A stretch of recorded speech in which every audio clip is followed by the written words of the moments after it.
ईशो हमारे खुदा यीशु मसीह का फजल हमेशा हम सबों के साथ होता रहे।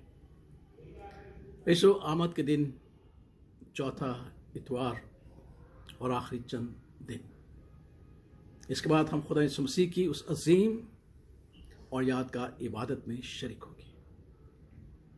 ईशो चौथा इतवार हमने जो शमा रोशन की थी वो फरिश्तों की शमा कहलाती है, कैंडल ऑफ एंजल्स, जो सुलह और सलामती, मोहब्बत और पाकीज़गी का पैगाम देती है।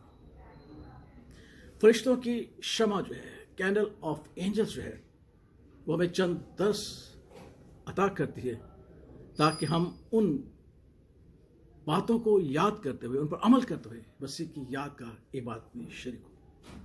कल हमने सीखा था कि जो कैंडल ऑफ एंजल्स है, फरिश्तों की मोमबत्ती है, वो हमें हमद और तमजीद करना सिखाती है, क्योंकि फरिश्तों में ये बात मशहूर हो गई थी और उन्हें इल्म हो गया था कि खुदा यीशु मसीह जो खुदा का इकलौता बेटा है, जो कलाम है, अबदी है और जो हकीकी तौर पर खुदा है, जो बाप की गोद में रहता है, वो मुजस्सम होगा और वो उसे सिजदा करने और उसकी हमद व सना करने के लिए बेकरार थे।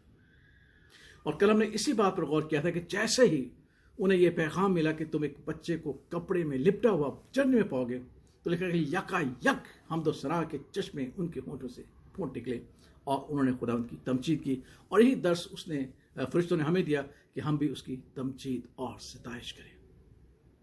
ऐसो ये बहुत ज़रूरी है कि हम इन बातों पर फोकस करें। बेशक हम जानते हैं कि हमारे खुदा यीशु मसीह ने बड़े वाज़िया तौर पर कहा कि मैं खिदमत लेने नहीं बल्कि खिदमत करने आया। हमने भी खिदमत गुजारी का काम करना है ताकि हम मुकद्दस बने। खुदा का पाक कलाम सिखाता है कि हमें खिदमत गुजारी का काम करना है ताकि हम मुकद्दस बनते जाएं, कामिल बनते जाएं। लेकिन मसीह के हवाले से, उसकी पैदाइश के हवाले से हमने इन बातों पर गौर करना है कि जब हमने उस इबादत में शरीक होने हैं तो हमारे सामने खुदा यीशु मसीह की हमदो सना जो है वो लाजमी है, उस पर हम फोकस करें ताकि हमारा ध्यान नेकियों की तरफ ना हो बल्कि मसीह यीशु के लिए जो हमारे लिए मुजस्सम हुआ, जिसने हमारे लिए सलीब उठाई, कोड़े खाए, ताजो कांटों का ताज पहन लिया, नेज़ा खाया कील से, उसके हाथ और पांव ठोके के लान तान उसने से और उस सलीब के सफर को मुकम्मल करके हमें निजात का पैगाम दिया। हमने उसकी तमजीद करनी है। दूसरा दस जो आज खुदावंद के पाक फरिश्ते हमें अता करते हैं कि हम तो तमजीद के साथ साथ हम एक बात भी देखते हैं कि यीशु मसीह को देखने के लिए न सिर्फ फरिश्ते आए, मुकर्रर फरिश्ते आए, बल्कि गिटारिये भी है, बल्कि हम देखते हैं कि पूरब से मजूसी भी और बहुत सारी खलकत उसे देखने आई। कायनात ने उसे देखा कि हमारा मुनज्जी, हमारा खालिक जिसने हमें मखलूक किया है, आज चरनी में कपड़ों में लिपटा हुआ है। हमें भी उसके लिए देखना है और खुदावंद चाहता है कि हम अपने खुदा यीशु मसीह को न सिर्फ जिस्मानी आंखों से बल्कि हम रूहानी आंखों से भी देखें ताकि हम हकीकी तौर पर उसके जलाल की परस्तिश और सिताइश कर सकें, उसे सजदा कर सकें जो हमारे लिए मुजस्सम हुआ है। देखो तुम्हारे लिए दाऊद के शहर में तुम्हारे लिए एक मुनज्जी पैदा, और उस मुनज्जी को देखने के लिए खुदा का पाक कलाम हमें सिखाता है कि हमें पाकीज़गी के तालिब होना है, क्योंकि बगैर पाकीज़गी के हम उसे देख नहीं सकते। खुदा का पाक कलाम सिखाता है कि खुदावंद पाक है और वो बदी को देख नहीं सकता। खुदा यीशु मसीह के हवाले से हम देखते हैं कि खुदा का पाक कलाम सिखाता है कि खुदा ने बनी इसराइल से कहा कि पाक बनो क्योंकि मैं पाक हूं। पतरस हमें यही दर्श देता है, पतरस रसूल, कि हम जो कलीसिया के लोग हैं, उसके ईमानदार बंदे और बंदे हैं, उसके बेटे और बेटियां बने हैं खुदा बाप के, तो हमें भी पाक बनना है क्योंकि हमारा बुलाने वाला पाक है। बगैर पाकीज़गी को हम खुदा यीशु मसीह को रूहानी एतबार से नहीं देख सकते। दुनिया जिस्मानी एतबार से देखे उसकी हम तो सताइश करती है, और आज शायद हम भी जिस्मानी आंखों से मसीह को देखते हैं, उसकी सताइश करते हैं, लेकिन उसकी रूहानी आंखों से हमें उसको देखना है ताकि लायक तौर पर जैसा फरिश्तों ने उसकी तमजीद की, हम भी उसकी तमजीद करें। और उसके लिए हमें पाकीज़गी की ज़रूरत है। और कैंडल ऑफ एंजल्स, फरिश्तों की मोमबत्ती, हमें यह भी सिखाते हैं कि हमने पाक बनना है। तो बादशाह ने भी इसी बात का जिक्र किया था कि खुदावंद तू मुझे धो और पाक और साफ कर, ज़ुल्फ़े से मुझे पाक और साफ कर, तब मैं पाक और साफ हूँगा। क्योंकि बगैर पाकीज़गी के हम खुदावंद को नहीं देख सकते।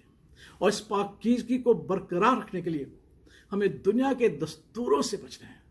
मैंने पहले भी इस बात का जिक्र किया था कि क्रिसमस के अयाम मसीह यीशु मसीह की पैदाइश, ये आखिरी दिन ना तो मैं नोशी के लिए हैं और ना ही शराब में मतवाले होने के लिए है, ना ही जिस्मों की ख्वाहिशों की तकमील है कि हम ऐसी महफिलें सजाकर नशाबाजी और नाच रंग की महफिलें सजाएं, बल्कि खुदा का पाक कलाम हमें सिखाता है, फरिश्तों की कहना हमें सिखाती है, हमें दुआ करनी है खुदा से कि हमें वो पाकीज़गी हासिल हो जिसके बगैर हम यीशु को उसकी जलाली सूरत में नहीं देख सकते। और ये हमारी ख्वाहिश होनी चाहिए, यही फरिश्तों की एक तमन्ना थी कि हम उस मसीह को देखें जो हमारे लिए मुजस्सम हुआ है। इसलिए जो कैंडल फरिश्तों की है, उसका जो दूसरा मैसेज है जो मैं आज आपके सामने शेयर करना चाहता हूँ, पाकीज़गी है।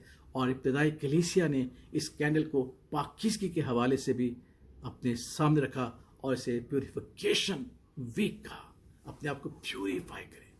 जिस तरह खुदा का पाक कलाम का सिखाता है कि खुदावंद के ईमानदार कहते हैं, खुदावंद जिस तरह सोना भट्टी में साफ होता है, हमें भी भट्टी में साफ कर, और जिस तरह चांदी उसमें कूटने से साफ होती है, हमें भी पाक को साफ कर, ताकि हम रूहानी तौर पर जलाली सूरत पर अपने यीशु मसीह को देखें।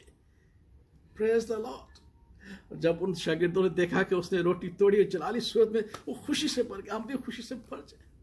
इसलिए दुआ कीजिएगा अपनी प्यूरिफिकेशन के लिए, खुदा से इल्तमास कीजिएगा कि खुदा हमें वो पाकीज़गी बख्शे जिसके हवाले से, जिसके वसीला से हम यीशु मसीह को जिस्मानी तौर पर नहीं रूहानी तौर पर देखें कि हमारा मुनज्जी जो जलाल का बादशाह है वो मेरे लिए और आपके लिए पैदा। खुदा इस कलाम के समय बड़ी बरकत और सलामती बख्शे। आमीन।